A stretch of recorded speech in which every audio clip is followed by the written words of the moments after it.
I was born almost 19 years ago, and when I was born, my mom said I would stare at the ceiling and talk to nothing. She had no idea what was going on. And people say babies do that. Oh, okay, yeah, they talk to whatever. They just babble. But this was right when I was born. And, babies don't talk. I don't know if anybody knows that babies don't talk right when they're born. They do make noise, but they don't babble. They don't do things until they're older. This was right when I was taken home from the hospital. And it happened almost every day until I could actually talk. And from then, that's when my memory starts. In every house we've lived in, there's been 5. I've seen things with my third eye, and your third eye, not necessarily a third eye right here, as you can see, obviously, I don't have a third eye. Your third eye is what you would call your sixth sense, or the sense to perceive things that are not able to be seen, not able to be touched, smelled, tasted, heard, etc. And with your own senses, you can't see them with your eyes, you can't see them with your ears. But when I feel things, it's like I am just walking into a wall. But there's no wall there. It's imaginary. Or I will feel like somebody's beside me or behind me. I turn and there's nobody there. And if you are sixth sense enabled, I'm sure out of this video you may sense something in my house. I know people have before, so it's not anything that's strange. My first major experience was in 2009. That was when we moved into this house. My room the door is right here, and my dad's office is right over here. I was walking into my room, and right as I was about to come in, something caught my eye. I turned to my left, and there was a Civil War soldier standing about 4 feet away from me. And I can describe to you exactly what he looked like, and I'm about to. He was about 5'8", 5'9". I'm 5'7", so he was about an inch or 2 taller than me. He had what seemed to be no hair. He had a hat of some fuzzy creature kind on. So maybe a raccoon or something. It was brown. I don't know. I know raccoons aren't brown, but it was something that looked like that. He had these gorgeous brown eyes. They were almost like melted chocolate. He had a really nice facial feature of his cheeks. His nose was a little bit wider than mine. He had really prominent eyebrows and a really high forehead. He was muscular. He was maybe 180, 200 pounds, but it was almost all muscle. Not that I could see his skin. He had a white tunic of some kind on, because over that there was a brown vest, leather vest, with some kind of tassels on it, almost like you would see in the West. There was leather jerkin pants that were tucked into these dark brownish black combat boots. And he had a musket slung over the back of his shoulder. Humongous musket. It went past his head. It was way up here and all the way behind him. Not that you can see my other hand, I don't think. But it was pretty big. It was brown. I don't know the gun. I don't know guns. But I can draw it for you almost exactly, and I'm sure somebody would be able to find out what kind of gun it was. I know there were markings on it, and maybe you could find it out. Maybe I would love. I've been searching for this guy for years. His name, I think, is Matthew, and he's been here a couple times. He said I look like his fiance, or what was his fiance. He was killed in the battle. I live right by a Civil War battle site, and my main road was actually a buffalo trail for the Native Americans. So I assume that both of those crossing paths make the energy more potent. Because when you have electricity or horrible things that happened, especially battle sites or the Native Americans, especially in almost everything, will make the energy more potent and make ghosts appear more often. I've heard my name being called in a quiet room, and it's not inside my head. I will turn, and some people sometimes even hear it, but it's loud enough that I can hear it like it's right next to my ear.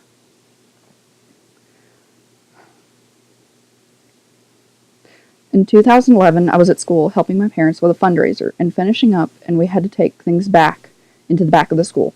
I had a friend with me, and as I was approaching the back of the school, we have an auditorium back there.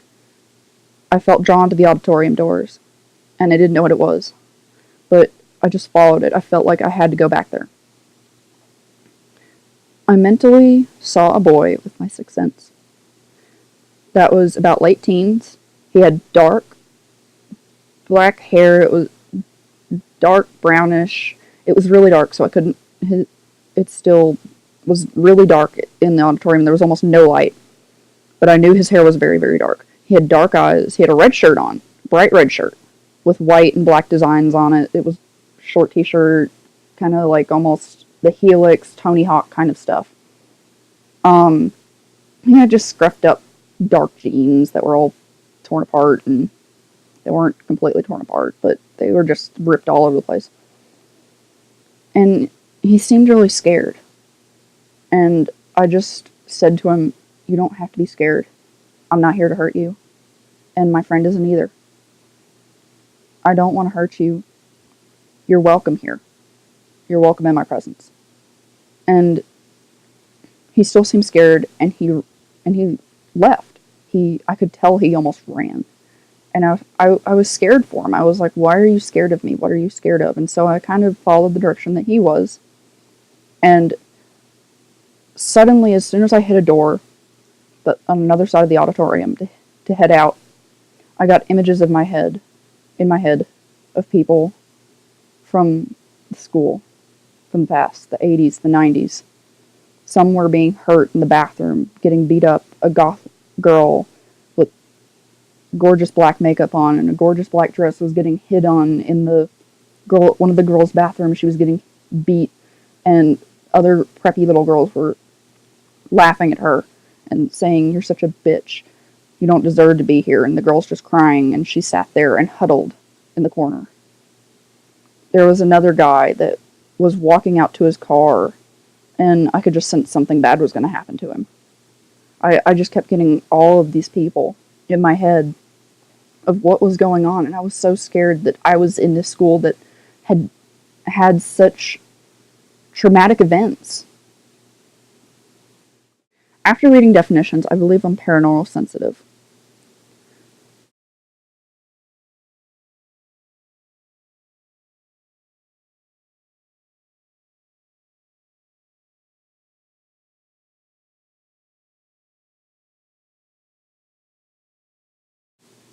What is the spirit world? The spirit world is where we go when we die. Most people believe you go up to heaven or hell, or some form of it. I'm Christians believe heaven and hell, and well, I'm not going to go into the fighting of whatever. But there is a good and there's a bad and there's an in between. The in between is what I call the spirit world. It's what most of us believe. I know some of you are going to fight me on that one because that's not a correct definition, but that's what I see it as. Because it's like limbo, where we're going when we're not totally ready. Some people stay because there's an unfinished job that they never did say goodbye to a loved one, or they didn't ever complete a task that was important to them. Auras are things, are bright colors and fuzzy things that you see around people depending on their emotion. If there's a very high emotion, there's going to be either a very big amount of color or a very big amount of fuzz. I see fuzz. And I see the fuzz in sparkly little colors. Like glitter. Just glitter floating around people.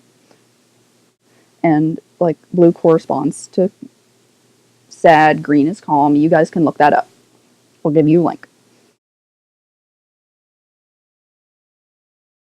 Ghosts are things that are what we call dead people or animals or things. There are animals that are ghosts contrary to belief. There are not many of them, but there are some, especially in Native American lore and culture. There have been sightings of dogs and things such as the Black Dog of London.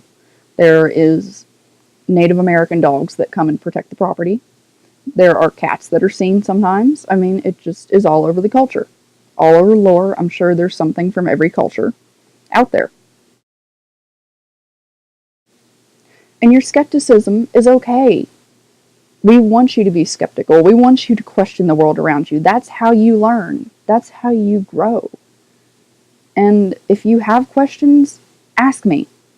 I will be open to answering any question no matter what you believe. Just ask. And I will say it is a very scary world. If you do believe, it is scary. In the beginning, it is. But once you get used to living in this world, it becomes normal. To me, it's like my life now. Everybody thinks that it's so scary and so frightening. To me, it's not anymore. I've accepted what I am.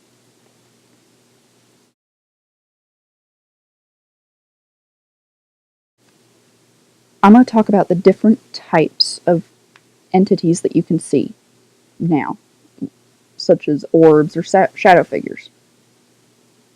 Orbs are streaks of light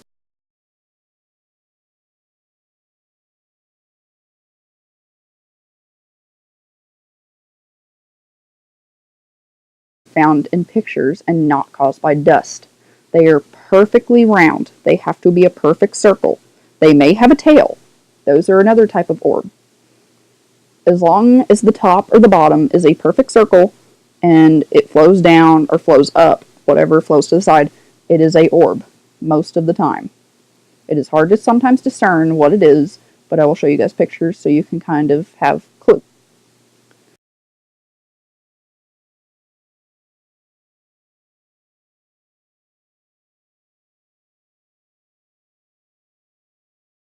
Shadow figures are extremely fast moving.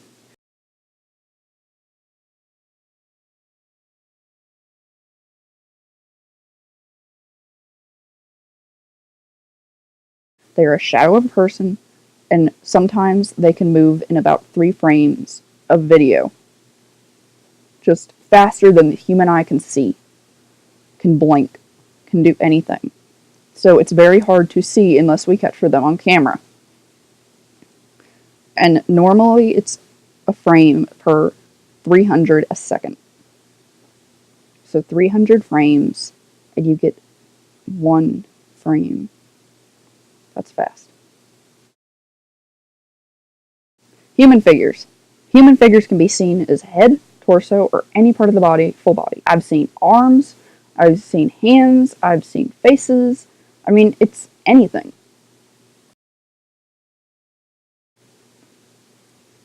Ouija boards. Please, please, please, please, I beg of you, if you are going to use an Ouija board, take precautions. Do not burn it. Do not throw it away. Do not entice spirits. Do not continue to mess with spirits. If you're going to do it once in a while, that's fine. But if you are going to do it at all and you want to get rid of it, bury it in your backyard. Do not burn it or anything. Do not dispose of it any other way but bury it. Auto writing.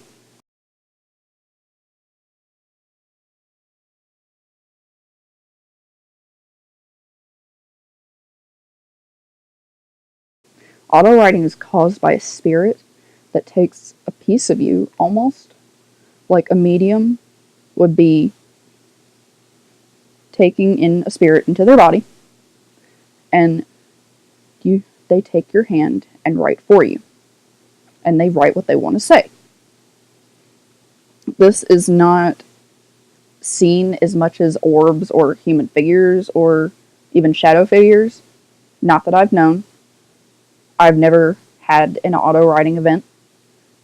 I know people that have, but it's Like all of a sudden you're kind of, sometimes you're out of it and you just write and you're like, what was that? And whatever it is makes sense.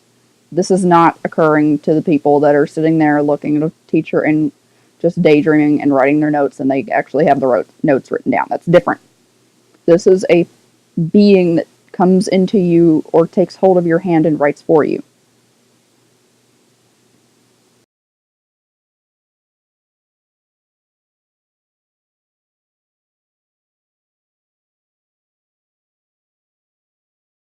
Poltergeists. Very, very, very angry spirits. They do not accept their death. They feed off of your energy, your emotions. They manifest through that. And you have to keep calm, or else they will feed off of you. And it's very, very, very dangerous. You can be scratched. You can be cut. You can be killed by one of these things. They can cause electrical problems, cold spots, voices, strange noises, odors. They can influence your emotions. You can feel their presence. And most of all, they scare the hell out of you. I'm sorry, but they do. I have never seen one in real life. I've seen things on shows, and I would never want to meet one. They will even pull your hair, draw blood, cause bruises at night, cause bite marks, scratches on the wall, blood on the wall, on the floor. They push objects, write on things, anything to be able to get their point across. Basically, get out and leave me alone. Or if they attach to you, it's to be able to control you.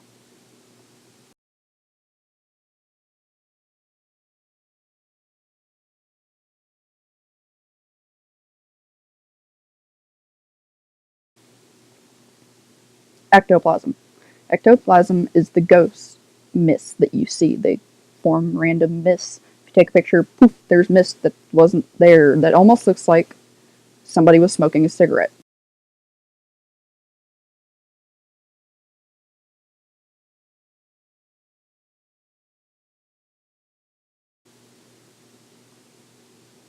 Demons. Demons are fallen angels. They're dark entities that cause pain, harm, and other problems. They are not meant to be messed with. If you are a Satanist, I am sorry if I offend you in any way. I'm not coming after you. I'm just explaining what they are. You may believe different or whatever, but demons, fallen angels, dark entities, whatever you call them, they're problematic. Never, ever, ever call one or entice one to come after you. You will be sorry. And you may never get your life back. Angels, regular angels. They're really good. I love them. They're being sent to help with a bigger purpose from upstairs. Whatever you want to call it, heaven, whatever.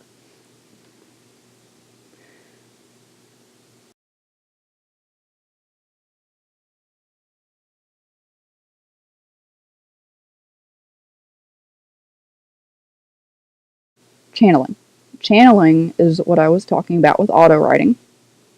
That's when a human is possessed by a spirit, such as an angel or a demon, or even a human or an animal or something of this sort, and they do whatever. They can take complete control of you, they can move your body, they can talk, they can do all sorts of things. As you've seen in The Exorcist, if you have watched that, that is what channeling kind of is. Channeling is more a voluntary thing, where she had an involuntary attack. I hope you guys have learned some things today. And if you have any questions, feel free to message me or email me at that. And if there's anything controversial that I've said, please just keep it nice. No, please don't fight. Please, beg of you, please. Um, it's really nice to actually be on here. And I hope if you have any questions or you want me to put anything on YouTube, anything I can say to clarify, because if there's something that a lot of people have, I will clarify it on here. I will make a video for it. If there's anything you want to know more about, email me or message me and just have fun with it. This world is amazing, and if you actually learn to live in it the way I have, I think you'll enjoy it. Bye.